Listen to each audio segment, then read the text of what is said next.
from the bank. Rates are good. Pretty exciting. You know why? Why? Free money. You understand what I'm saying? Welcome back to the program.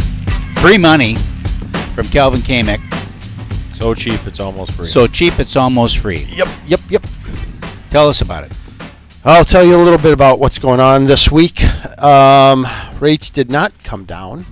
I'll tell you that. I thought they were coming down. Oh, they're coming down. They're coming down eventually, Okay. right? So, we had a short week this week, so Monday with the bank holiday, there's an extra day of movement that got thrown into Was there a bank holiday? Labor Day. Wasn't the market open, though? No. The financial markets? Nope. No. So My maybe with your amount, maybe Yeah, keep they things do open, special after-hour trading. Just special. He's always talking about this off-market. Oh, that was Off-market. I bet it was because of overseas ownerships. Oh yeah, it's probably your Oh, yeah, overseas account. It would be, right? I mean, yeah. Maybe. Yeah, absolutely. Yeah. Foreign markets. I'm Foreign in a lot of foreign markets. I You're love not the farm foreign markets. markets. Yep. Doing a lot of stuff right now. Oh God. So Tuesday, Wednesday, pretty volatile again. And the reason for that is economic data was strong. Wednesday, there's good correlation between the release of the data, bond market weakness. I mean, same thing. The economy's not hurting yet, but we have all the signs. Like we were talking at coffee. You're talking about the worm is. The worm is turning in the bottle. The worm is turning in the The bottle. worm is turning in the bottle. I can feel it in my bones. Yeah. Jeez. You watch. Ominous. You watch. At Yep. the end of the year, you're going to start seeing sales, liquidation sales, inventory clearance sales. Yep. A couple years ago, you couldn't buy a washer and dryer, and this fall they're going to be giving them away. Oh, I hope so. I could use a new set. Mm-hmm. So there's a lot of that we just see the economy still stay strong. Rates continue to increase. I was looking at rates this morning, and a 15-year fixed 6.5, is right. Kind of that mid-6 range is where you're going to be. 30-year, you're really low 7s to mid-7s, and if you're tough on credit, you're high 7s. I mean, you're paying a point. I had one. We paid 2 points to get to 7.99. Ooh. Just because credit was banged up, and it's important to pay stuff. Yeah. I mean, and it's important to also. I was talking with a gentleman yesterday who went through a divorce, didn't realize his wife took out 2 HELOCs, so they have a second and a third, and she missed some payments on those. So why would that impact his credit? Because he's still on it. Oh, if only he would have known. If only he would have known. Only I would have known. I wouldn't have done Right? And How'd she take off home equity lines of credit with his name on it? No with idea. him He had not no knowing? idea. Your He mother knew. did that to me. He knew. Your mother did that to me. Well, you can go take a home equity line of credit, and then you don't have the money, and you have to pay it back. But how is it on your credit? That individual. because he was still on the because mortgage he was still. I What don't mortgage? The original mortgage. the original mortgage. So that on the house. The home equity line of credit is a completely separate loan. right, but somehow he got tied to it. It showed up as a joint. So on the credit report, it says joint. Yep. And then there's a credit card that had late payments that had an A, which meant it was an authorized user. His son missed payments on his credit card, affected his. So he had a strong 564 score based on his ex-wife, HELOC, missed Strong payments. 565. 564. Okay. Get that one wrapped up. Mm-hmm. Hey, by the way, we can, though. 10% down FHA, manual underwrite. Let's go. Mm-hmm. No How's problem. the rate on that deal? We are 8.25. pay a couple points, get you down to 7.99. Ooh.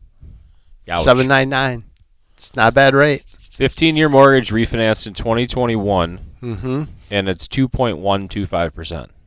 Yeah, that's better than That it is is now. better. Yeah, good job. It is. So what problem? So rates are kind of. So everybody needs to know mid 7s. Mm-hmm. Just think mid 7s, mid 7s, mid 7s. Give or take a full point. Yeah. Up.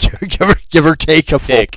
Yeah. So I mean, what's frustrating is hey, I'd like to get to 6.99. At least that sounds better than 7, right? Mhm.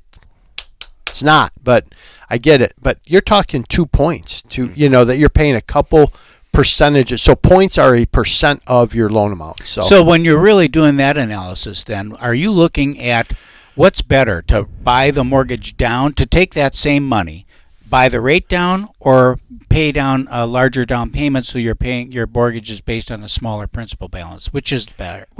Probably the lower rate for a period of time. Okay. I mean, the reality is we're not going to be in this for more than probably a year. Well, you said that rates were going to come down last May too, so I don't know how. Should we we believe that? I think we can go back to our segment on listening to the experts, Okay. which we did. Yeah. And then they said May 10th was going to be that magical date if we want to go down that road, and Uh-huh. then understand that didn't happen. Yeah. Okay, so it's not happening. Now I'm seeing stuff that says we're going to stay here. We may go low eights. So for the next first fall, quarter. is it next year an election year? 2025 is 2020. when you're going to see the rates. I think next year. Is next year an election year? Yes, Yes. it is. Okay. Yeah, there's some So there- presidential candidates going right now. Is there? Yeah. There's some, I don't know. Might want to engage a little bit again. Thank you. Yeah. So here's a question that we always ask. What problem did you solve this past week? What in real estate did you solve? Well, I don't know if it's a problem solved. I think I think planning is the biggest thing, because we've had conversations with a number of people about what they should be doing in anticipation of their sale next year. So where's the best use of their time and resources to prepare their home for sale next year?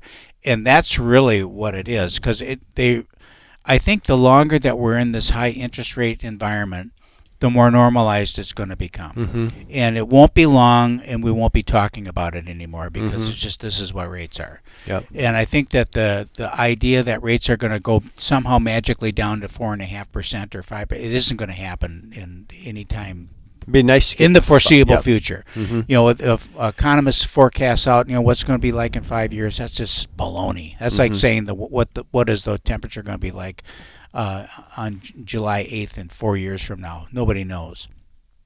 And they don't know what the interest rates are going to be either. But we do know what the trends are. And Okay. the trend is not going down. So So the problem you solved, to answer the question, is planning for next year. So we go broke now. What We're are not you going doing broke right now. now? Well, that's To I got to eat find next year business? too. I know, but I got to eat this year yet. Well, I'm not doing anything for that. We're working with the business at hand. Some people get divorced, they got to move. Some people, have new jobs, they got to move. Some people are relocating and retiring and moving out of state, they got to sell their house. I mean, all that life's business Life's still happening. still happening. Okay. Still going on. What are you solving? Okay.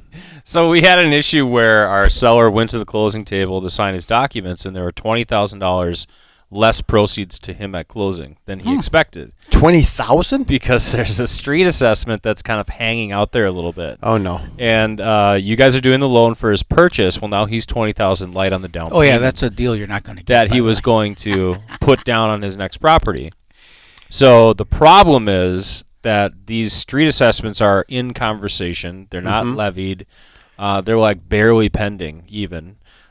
So there's a gray area there, and the buyer's title company does their due diligence, and this Somehow they found out about it. this came up, and so now they Wow. want 1.5 times the amount of the estimated repairs, Oh my which they gosh. don't actually have bids on yet. So the repairs probably won't get completed until 2025 at this point. Okay. So we had a little bit of a roadblock there, but How'd you solve it? the solve is that the buyer assumes the assessments, future Buyer. assessments. Okay. Because they get to have the new alleyway and they get to have the new sidewalks. This guy who's lived there for the last 5 years has had crappy sidewalks and crappy alleyway, and now the new buyer will enjoy, in 2 years if they still live there, I mean, maybe they move within a year and a half or something, we'll get to enjoy those improvements that the city intends to make at some point in the future. So thereby allowing the seller to sell the property and get that additional $20,000 to allow him to then purchase the next property. You guys get to do a loan. Thank God. He gets to move. He's all packed up and ready to go. So that's the solve right there. Nice. We had a similar one in Burnsville, same scenario where it was an estate, and it's a townhome in Burnhamwood, and there are repairs that need to be made to the exterior of the townhome, that's the owner's responsibility. And there are no estimates, there's no bids. All there is an email from the association that says you got to do this stuff on the outside.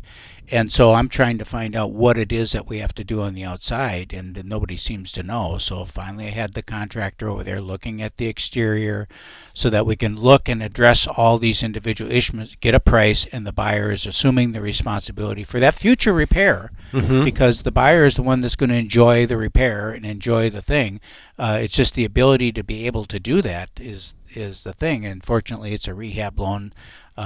The good news is there's resources there to do that painting, make those deck repairs, and whatever it is. The bad news is that's those resources are now not available to do some of the interior stuff that she wanted to do. But I do want to mention real quick for realtors listening, because we get a lot of realtors listening to the show, we have a renovation seminar coming up on the 20th, so we're going to invite everybody there. You'll see it on social media. We have the guy, Milton, that runs our renovation department nationally. He's great. He's on every call when we're going through it, just kind of walk through the renovation process. So if you don't find the home you love, but you like the bones, there's a lot we can do. So let's talk about that.